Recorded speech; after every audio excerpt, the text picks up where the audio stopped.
সকাল সকাল ঘুম থেকে উঠেই দেখি হাজবেন্ড আমাকে ঘুম থেকে না ডেকে অফিস থেকে এসেই চুপি চুপি সব রাতের প্লেট বাটিগুলো ধুয়ে ফেলেছে। মনে করেছে হয়তো আমি অসুস্থ, এই জন্য না ডেকেই সকালবেলা সব কাজ শেষ করে আমাকে আস্তে করে ডাক দিচ্ছে।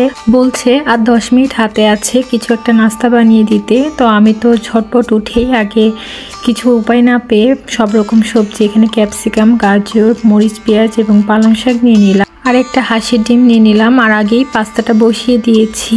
এই অসুস্থ টাইমে একটা কেয়ারিং হাজবেন্ডের খুবই প্রয়োজন। আর একটা মেয়ের লাইফে যদি কেয়ারিং হাজবেন্ড থাকে তাহলে তো কোনো কথাই নেই। আলহামদুলিল্লাহ সেরকম কেয়ারিং একজন হাজবেন্ড পেয়েছি। এদিকে আপনাদের সঙ্গে কথা বলতে বলতে আমার কিন্তু পাস্তাটা প্রায় হয়ে গিয়েছে। সত্যি বলতে তাড়াহুড়া করে করলেও পাস্তাটা কিন্তু খুবই মজার ছিল। তাড়াহুড়ার কারণে আজকে আর পাস্তা রেসিপিটা শেয়ার করলাম না। আপনাদের ভাইয়া তো নাস্তা করে চলে গিয়েছে, এখন আমি মেয়েকে নিয়ে নাস্তা করতে বসে গেলাম। আর আমার মেয়ে তো নুডলস পাস্তা খুবই পছন্দ করে, তাই আমরা মা মেয়ে একই সাথে নাস্তাটা করে নিচ্ছি। আর সত্যি বলতে পাস্তাটা খুবই মজা হয়েছিল। আর এই পর্যায়ে আমার ভিডিওটি যারা কন্টিনিউ করছেন প্লিজ আমার ভিডিও শুরুতে একটি লাইক দিয়ে দিবেন আর চ্যানেলটি সাবস্ক্রাইব করে আমাকে সাপোর্ট করবেন। একটা নারী যত টাকা পয়সায় তার হাজবেন্ডের থাক না কেন, সে সবসময় চায় তার হাজবেন্ড অনেক কেয়ারিং হোক।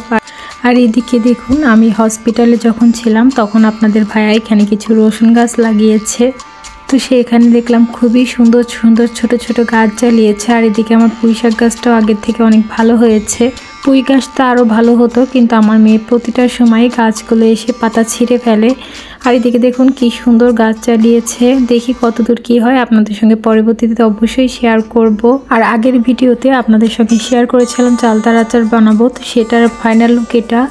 এখন একটু পাঁচফোড়নের গুঁড়া দিয়ে দিব, দিয়ে এটা নাড়িয়ে নামিয়ে ফেলবো। আচারটা আমার অলরেডি হয়ে গিয়েছে। খেতে কিন্তু খুবই মজা হয়েছিল, কিন্তু ক্যামেরাতে কালারটা বেশি একটা ভালো দেখা যাচ্ছে না। আসলে কালারটাও খুবই সুন্দর হয়েছিল। চালতার আচার তো আমি খেতে খেতে অনেকটাই খেয়ে ফেলেছি এমনিতেই। আমার মেয়েও খুব পছন্দ করেছে। আর আমার আজকের এই ভিডিওটি দূরে কাছে দেশের বাইরে যে যেখান থেকে দেখছেন সবাই কমেন্টের মাধ্যমে জানাবেন কোথায় থেকে দেখছেন, তাহলে খুবই খুশি হব। আর এদিকে সারাদিন আর ভিডিও করা হয়নি। এই তো বিকালবেলা আমার মেয়েটা ঘুম থেকে উঠে কিছু একটা খেতে যাচ্ছিল। তারপরে কি বানাবো ভাবতে ভাবতে ফ্রিজে দেখলাম পালং শাক আছে, তো পালং শাক দিয়ে একটু পকোড়া বানিয়ে নিব। আর যে কোনো শাকের বড়া কিন্তু খুবই মজা লাগে খেতে। আর ইদানিং শরীরটা এত বেশি খারাপ থাকে, কিছু করতেই ভালো লাগে না, তারপরও অনেক সময় করতে হয়। ছোট বাচ্চা যেহেতু খেতে চায়, ওর আবদার তো রাখতেই হবে। আর এদিকে আমি এই তো 1 খোলা ভেজে নিয়েছি আর 1 খোলা দিয়ে দিয়েছি। এই 2 খোলাই করেছি, বড় করে করিনি, ছোট ছোট করে করেছি যেন মচমচা হয়।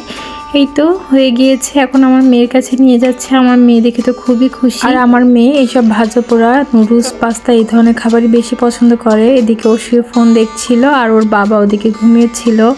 তো এই সুযোগে আমি একটু টিকটকের জন্য রিলসও বানিয়ে নিলাম। তো আজকের ভিডিওটি আর বেশি বাড়াবো না, সবাইকে পরবর্তী ভিডিও দেখার আমন্ত্রণ জানিয়ে আজকের ভিডিওটি এখানে শেষ করছি। আল্লাহ হাফেজ।